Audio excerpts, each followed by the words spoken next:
Hey everybody! So, Mr. Radiation himself decided to squander my plans in early June, thanks to the announcement of Deltarune Chapter 5 releasing on June 24th. My original plan for this series was to finish the Chapter 4 video, then redo the extremely outdated Chapter 1 and 2 videos from before I had a conscience. Oh well, I guess I just have to accept the fact that I need to talk about my second favourite chapter of the game now instead of later. Yeah, Chapter 5 was absolutely nothing like I expected it to be, but that's exactly why I adore it. It is our final peak of joy and whimsy before the darkness fully consumes every corner of the game. And as always, I will show how by covering how awesome each song in this soundtrack is. This one does a lot of different stuff than others, mainly in the vibes and sound aspects, but it leads to possibly one of the most consistent chapter soundtracks we've gotten. Let's not waste any more time and just talk about this insane experience. Here is every Chapter 5 song discussed.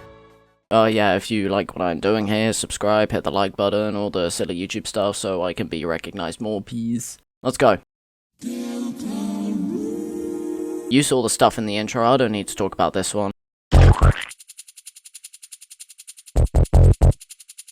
What a weird-ass song as the first actual one of the chapter. Combining checker dance, freedom motifs, and black knife, which is especially funny to me, alongside the frankly ridiculous battle against the most popular trio in Castle Town. Like, it being hilarious doesn't make it any less weird, you know? At least the song is really good on its own, you can't really go wrong with checker dance. The funniest part of this fight to me is how difficult it is, to be frank, as so many people have spent ages trying to beat it before you even do anything in the chapter. A weird but hysterical opener to the chapter. The jokes around the location Pirate Dojo takes place in are more entertaining than the song itself, honestly. All the stuff about music lingo with Cap'n and Clover is hilarious, not to mention the legend strutting its stuff in the center. The song isn't bad, of course, I just never cared from the moment I stepped into the room. I was just like, oh, pirates.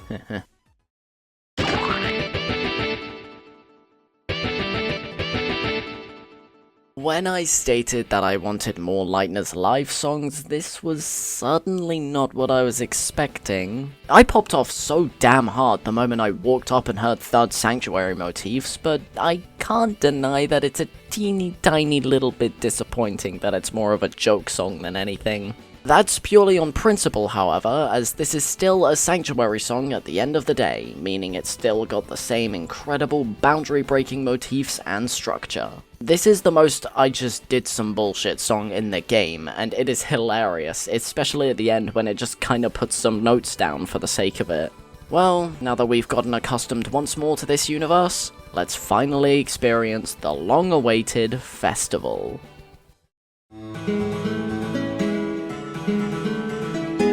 It is insane to me how the Lightboard segments of each chapter only get better and better as we go. The festival is so fun.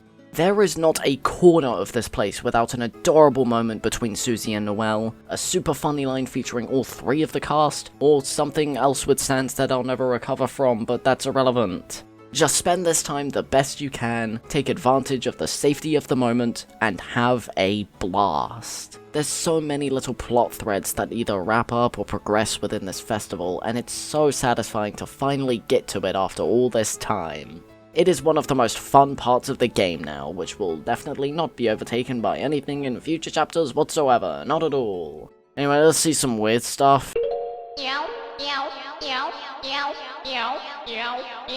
The amount of people who do not know of the existence of this pair of songs is quite frankly hilarious, as I seriously doubt anyone did not choose the Ice Cream Guy to speak the truth to Pizza Pants instead of Bratty or Catty. It really surprised me to know that doing either Bratty or Catty leads to a much happier outcome as opposed to the Ice Cream Guy, but I guess it does make sense at the end of the day, as Bro did speak the complete truth to him as opposed to the others who either felt bad or was completely irrelevant. The song for Catty's confession sure is a song. It's a meowfied version of the song Confession from Undertale, and definitely intentionally feels wrong from a musical standpoint. Let's change universes now to the other one.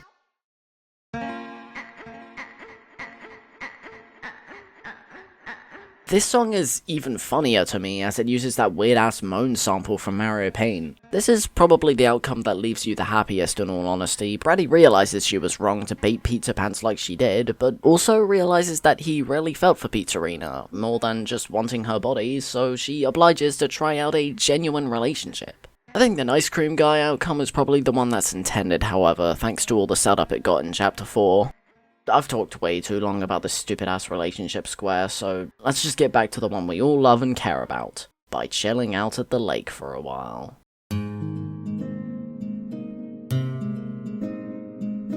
I Guess I'm in Love has become one of the most heartfelt songs of the entire game. Even more than the festival itself, this is a moment to just ignore everything around you and to just feel good. Susie and Noel's relationship has become one of my personal favorites in pretty much any piece of media I've consumed. It's so carefully and beautifully written in every way.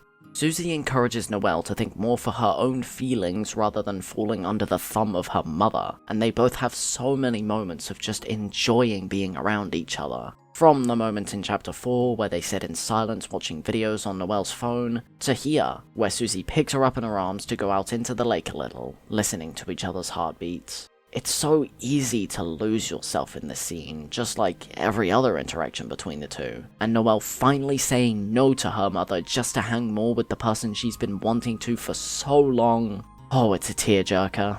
This is without a doubt one of the best scenes in the game in just about every way, but of course, you have to face reality at some point. Something bad happens to Rudy, Noel's father, off-screen, so she goes to investigate, leaving Susie and Kris to chase her down for answers. Before we get there though, Susie grabs some flowers from Flower King to give to her, and Kris barely manages to stab the earth right in the center of the shop without her noticing. Of course, this becomes our next priority, so we both fall down once more.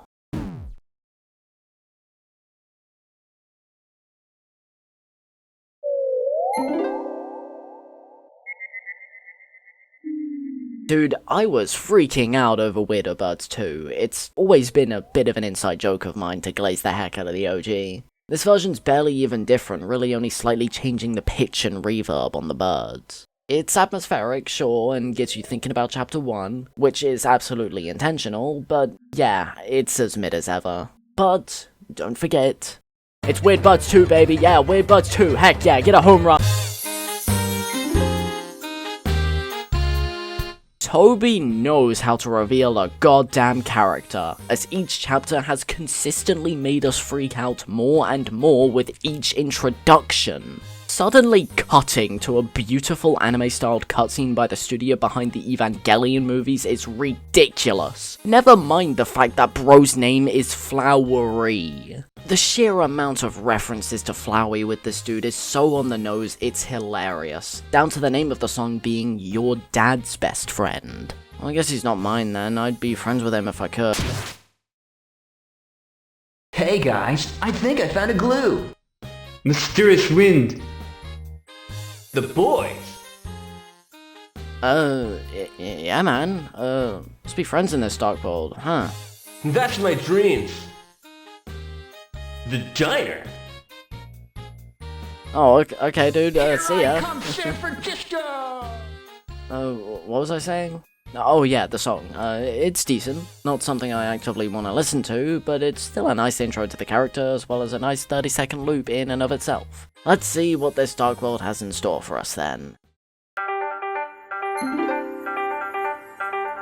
Retreading a lot of ground that Chapter 1 had in this chapter specifically was certainly unexpected, down to Rose getting his hat back, new versions of previous NPCs, and, of course, a brand new version of the Field of Hopes and Dreams, expanding it to a garden. I love how this chapter has introduced more real instruments into the music, with this song being a perfect example thanks to the talent of Insane in the Rain music. They previously worked on some of the Undertale 10th anniversary songs, and the extra layer of jazz the sax brings to this song is wonderful. It truly feels like a blast to the past in such a unique way. As for if I prefer this version over the OG, it's tough to say, mainly because of recency bias, but once I do the Chapter 1 video, I'm sure I'll have a definitive judgment. No matter what, however, this song is so damn satisfying to come across, evolving the potential of this soundtrack even more than Chapter 4 did. Let's battle.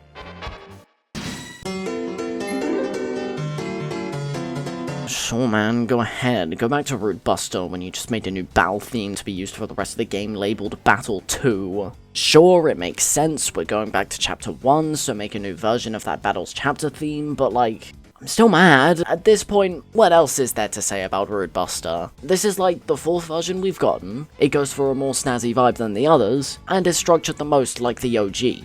It's not nearly as chaotic as before, but that's because we get what we're doing now, showing growth. I wouldn't be surprised if this is Root Buster's last hurrah, however, as I can imagine chapters 6 and 7 giving us new versions of From Now On instead. I don't want to date this video, however, so it's only an idea I am open to being wrong with. Another exceptional version of an absolute classic.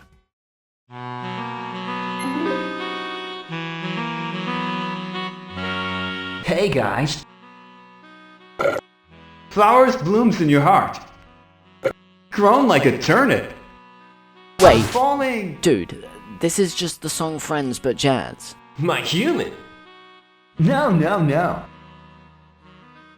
No man, they did it first, it was back in Chapter 4, dude. Stingus. What? Okay, he's gone. Yeah, this song is not nearly as enduring as the original, intentionally so might I add, thanks to the scenario and your attitude to Flowery at this time. It's serviceable, but I vastly prefer the OG in this situation, and I doubt that'll change. Okay, never mind, Flowery's the GOAT. Apparently this track went unused in Chapter 1 for a scene where Susie would raid your trash machine, so it's nice that it's back. That's it though.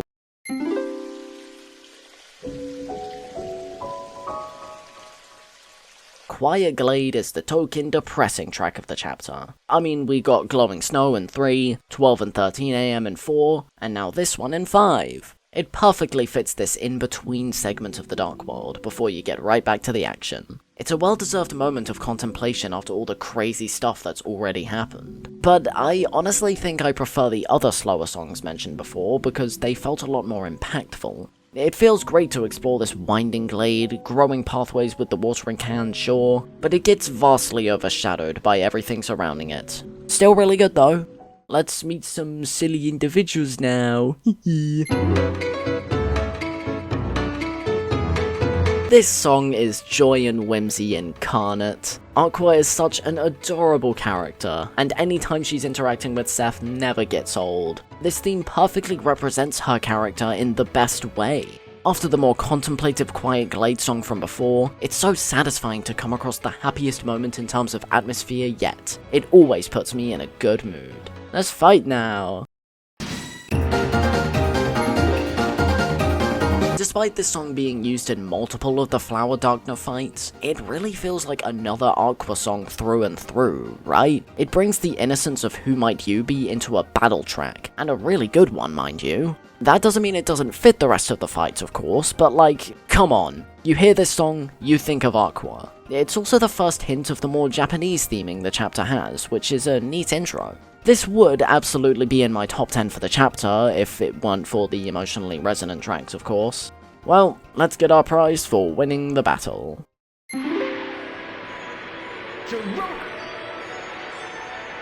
What an unexpected use for this thing, huh? I seriously doubt anyone expected us to be platforming in Chapter 5, but considering I'm a big fan of those, it was the most exciting thing ever to see. TOBY better make a platformer as his next game, as this one plays shockingly well. This little intro flourish thingy is fine, by the way, it serves its purpose well enough, but it's not something I want to listen to often. Before this chapter released, TOBY showcased an early version of this song specifically on his Twitter, created nearly a decade ago, and the exceptional atmosphere and emotion behind it really set the standard of what this chapter's music could be. Little did I know how impactful it could still be, however, as Sunset of Seven Suns is masterful. It's surprisingly short, which is my only gripe, but it fits the atmosphere of probably the most beautiful location in the entire game so far wonderfully, and syncs up so well to all the wonderful gameplay flourishes throughout, like the running sequences and the platforming battles. It is one of the most beautiful, reflective songs of the game now, being one of the many that can get me to tear up a little in this chapter.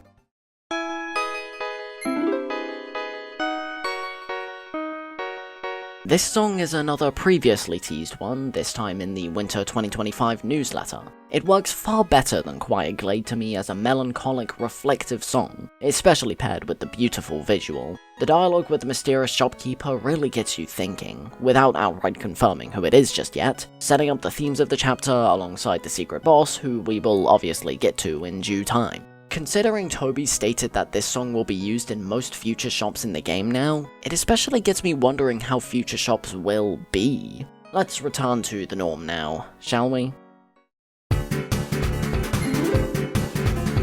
You know, the placement of this song in the soundtrack alongside the name implies it is used much earlier than it actually is, leading me to believe a lot of its potential usage was replaced by either Petal Dance or the Root Busters. It's a shame too, as I can see it working very well with a lot of the platforming bullet patterns. It's very underrated. Its lack of use within the game is a real shame, leading it to be generally lower than a lot of the songs of a similar quality, but I still want to listen to it as much.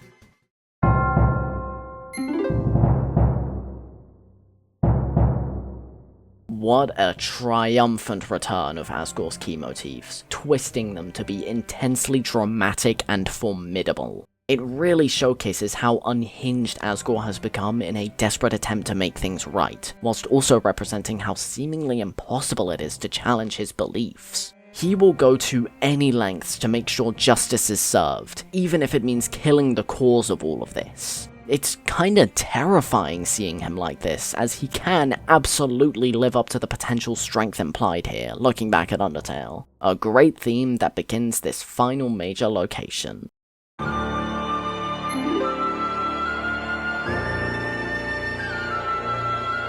This one is very similar to the Flower King theme, but a lot more about setting up the vibe of the environment instead of Asgore himself. I don't think anybody expected there to be Japanese theming at all within this chapter, but it works to add an amazing extra layer of uniqueness to the vibe, visuals, and music. It completely lived up to the idea, so let's just explore the place already.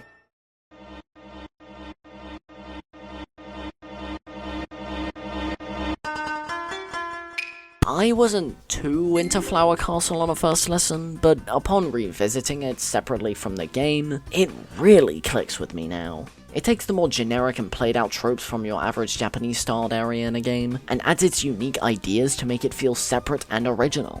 The melodies in this one just hit, man, especially that drop, it goes so hard. There's also a pervading sense of wonder and heroism to the track that fits exceptionally well at this point in the game. It makes sure you never forget what you're here for, whilst also giving you the leeway to enjoy this place as much as possible before the darkest days come. That feeling is naturally present throughout a lot of this soundtrack, but I feel like it is best presented here. Overall, whilst this song is the weakest area theme of the chapter to me, it still manages to progress the themes of the whole chapter insanely well, whilst being an amazing song to boot.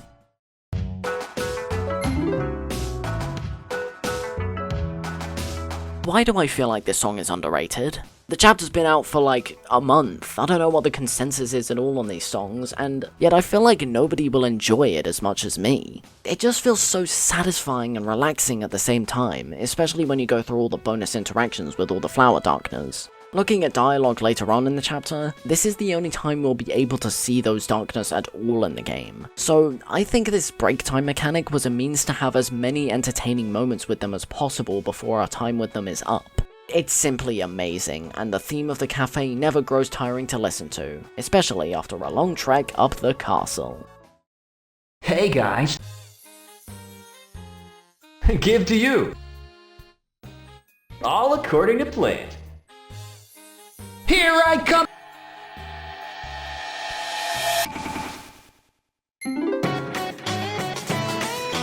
yeah, this just about fits Orange's silly-ass personality when you meet her. It's another nice and unique take on the Flower Darkner motif set up in Who Might You Be, but I'd simply prefer the joy and whimsy that version brings more. No. What a predictable creature! Hey, what the hell are you doing?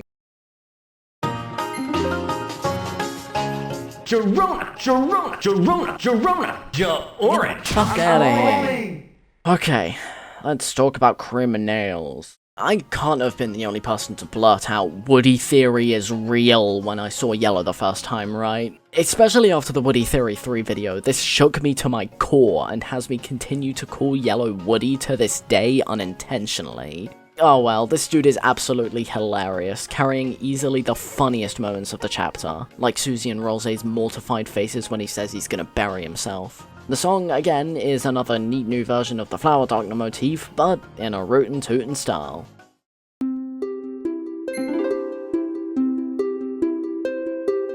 This song reminds me of the underwater versions of songs from WarWare's N64 platformers, you know? Like, the instruments are very similar, and I like it a lot for that reason alone. Obviously, I also like the way it sounds too, but that connection in my mind definitely makes me think about it more than others. Blue's another great character too, especially when he's paired with Yellow's wacky antics. I especially love their Ace-Attorney-coded boss fight. Well, let's take a break now.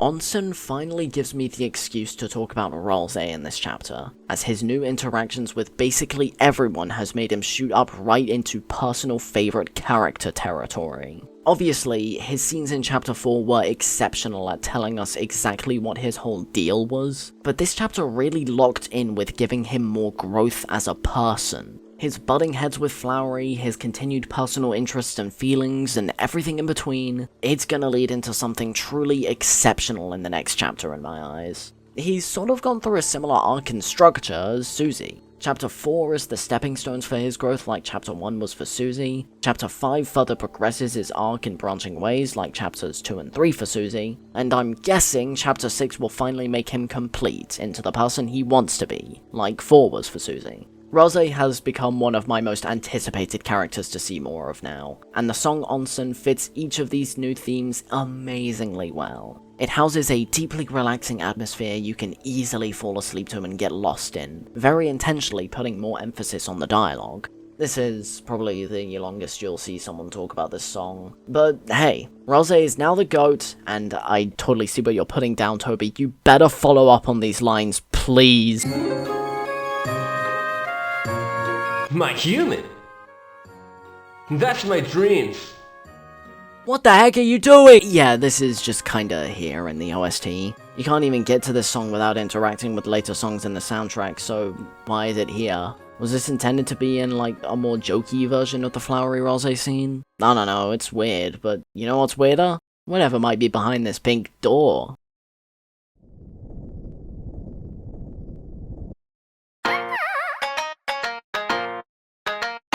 Of all of the characters from Undertale to return as a secret boss in Deltarune, Mad Miumu was absolutely not one of the options that would come to mind. The more you think about it though, the more it makes sense. She was introduced as a concept in the Switch port of the game, which also added lots of foreshadowing for Deltarune's existence, like Clamgirl talking about Susie. The hacker guy in the Castletown segment tells you to obby for pink coins, then it's Catgirl time. The person running the shop is Pink. You can tell through the similar repetition of words in increasingly verbose ways. Oh, it's so obvious in hindsight. This theme for her introduction also fits really well, feeling like a great mix of the general Japanese theming of the chapter, alongside a classic 90s anime vibe, which is clearly what Pink's design was based on. This is only half of the craziness, however, as we need to actually get into the fight itself.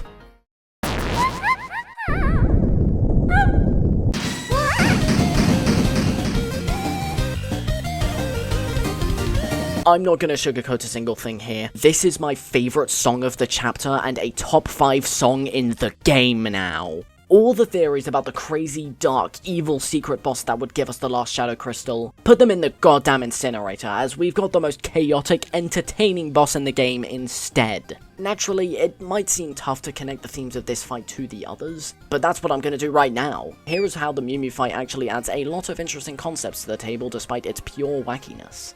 Firstly, it mirrors the Spamton fight in many ways. The pink and gold imagery returns, we get to use the purple soul mode again in many new ways, like how Spamton Neo gave us the yellow coloured soul, and there's the big theme of being puppeteered.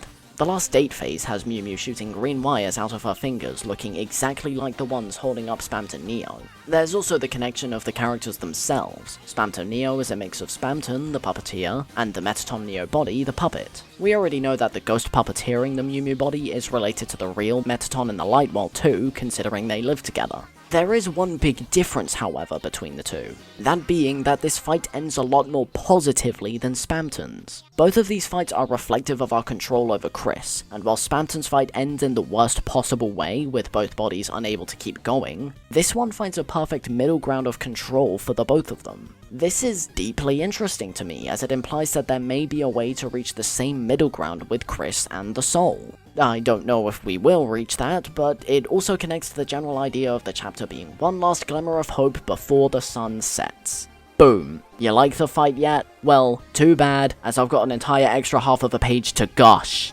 This is easily the most fun secret boss in the game in terms of atmosphere and enjoyment factor. I never lose my smile playing through it. The dating segments are hilarious, and even get a little challenging when you need to choose something both bodies want. Again, the purple soul returning is awesome and adds yet another layer of difficulty to the fight, and the music. Oh dude, the music. I didn't even realize they got Hatsune Miku in the song until a day after the chapter was released because I'm a Miku larper, like, what? Camellia worked on this too, like, how does this stuff even happen? It feels more like Chaos Incarnate than the boss whose main line is Chaos Chaos. There's another chapter 1 link for you. But even after all of this ridiculousness, it still remembers what the character is all about with her monologue after she completes herself. You know those characters who you see in media and you just want to be after you're done with them? Yeah, Miumu became one of them for me. I love her so much. Overall, despite this not being as dark or lore-dense as I expected, it still managed to completely power through expectations and give me something I am physically unable to stop thinking about. Oh, and I didn't forget to no-hit this thing either. Those bomb attacks were my goddamn kryptonite, but I'd still say this was easier overall than the Rory Knight over there. A second place medal ain't too bad for difficulty though. Well, enough dilly-dallying. We've got a job to do. Let's climb to the top of this castle and save the world once more.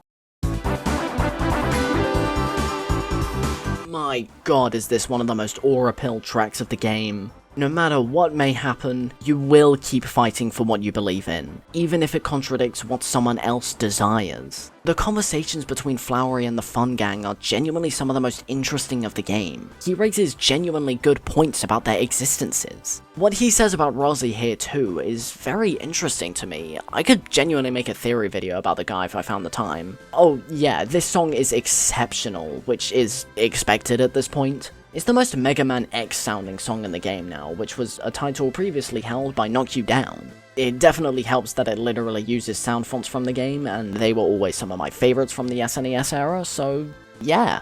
Without a doubt, my favorite overworld theme of the chapter, and now, we've reached the peak.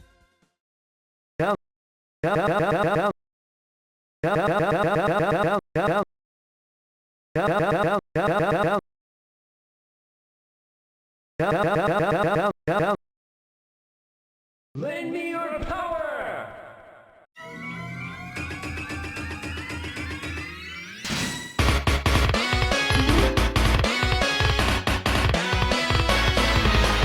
Without a single doubt in my mind, this is the coolest final boss of any chapter yet. Not sure about favorites though. They just keep getting more and more ambitious, more and more fun each time. The Titan was a test of the Fun Gang's hope against the purest darkness, but this fight is about the battle of a stronger same power. Whose hope shines the brightest? It's up to your skills to find out, and it is something truly special. What makes Flowery such a special character is that he's not actively antagonistic in his ideals. He just wants to live and care for Asgore, which is a humble motive that's not necessarily wrong. The only problem is that the roaring could happen if this stays, so we kind of have to be against him. I love it when antagonists are not villains, dude. It makes for such interesting conflict. The song, by the way, is absolutely the best song of the chapter, but not my favourite, of course. Miku gives me too much joy and whimsy, my bad guys. The unique lyrics given to it during the fight is such an awesome detail and represent Flowery's dedication to making Asgore happy wonderfully. It's such an empowering track, never failing to give me goosebumps and sometimes misty eyes. It is masterful. Even the gameplay stands out as something insane, thanks to the brand new Soul Mode, Orange, a first for Deltarune. Oh, and you climb up the giant stem in the background with your orange soul and toad to go faster, and you land your last hits on Omega Flowery in platformer mode. Oh, it's absolutely unforgettable. Everything about this fight comes together to create a truly special experience that absolutely held up to its build-up in just about every way. I could listen to this song for hours and never grow tired of it. I'm so excited to see how TOBY tops this thing in the next chapter, because I'm sure he will at this rate.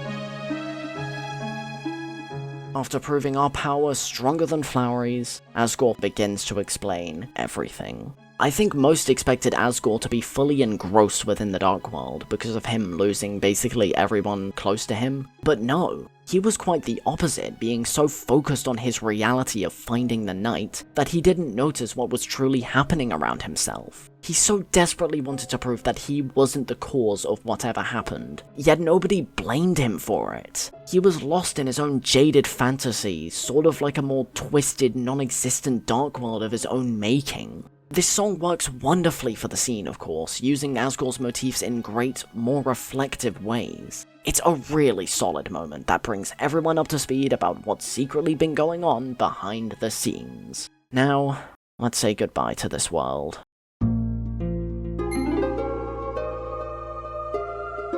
This is such a brilliantly executed moment. Again, we won't be seeing any of these guys again most likely, so getting a definitive goodbye is the best possible outcome for them, in my eyes. It's also interesting to note how they all thank you for watching their dreams, possibly linking back to how Deltarune was conceived to begin with, in a dream by TOBY himself. This is one of the best Karma songs of the chapter to me. It hits me in the feels whilst being intensely atmospheric on its own too. Well, it's time to steal that fountain once more.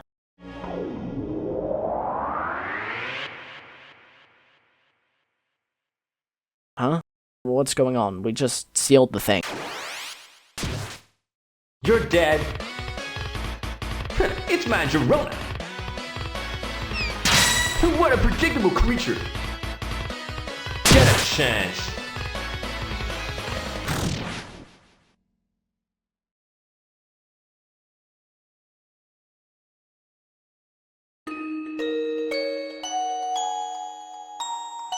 I mean, what is there really to say here? The sun has finally set, and it's time for us to get back to reality once and for all. Flowery is one of the most interesting chapter antagonists in the game, and his final conversation is both reassuring and kind of scary for what could be lurking beneath the shadows. This last hurrah for the guy is so well done. It hits every time I play it, re-watch it, or even listen to the song.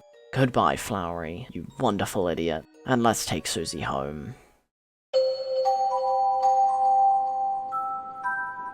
This final sequence might be the most emotionally resonant part of the chapter for me. I knew exactly what was going on when Susie said she wanted to walk home, and it's so deeply depressing to know. She feels like she can't call any place home, despite Kris's growth towards her and that implied other place she lives in at the apartment block. Castletown is her home now, which makes previous lines about sealing that dark fountain with Flowery hit even harder on subsequent playthroughs. There's a certain innocence to Susie's character that is showcased through many moments, but this is where it culminates to me. It's such a melancholic, lonely way to finish off the chapter, so let's say goodbye.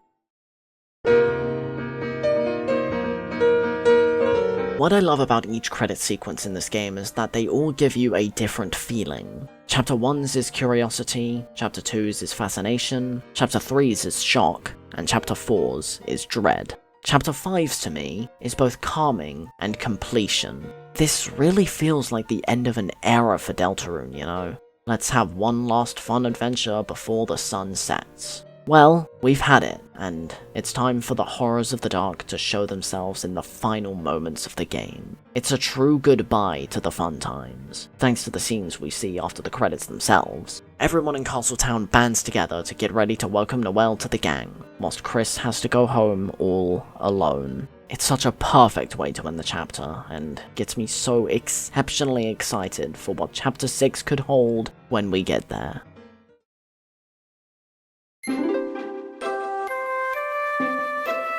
I wish I could skip this one, but it's all the way down here for some reason, so yeah. Imagine beautiful bath time, but slower. That's the song.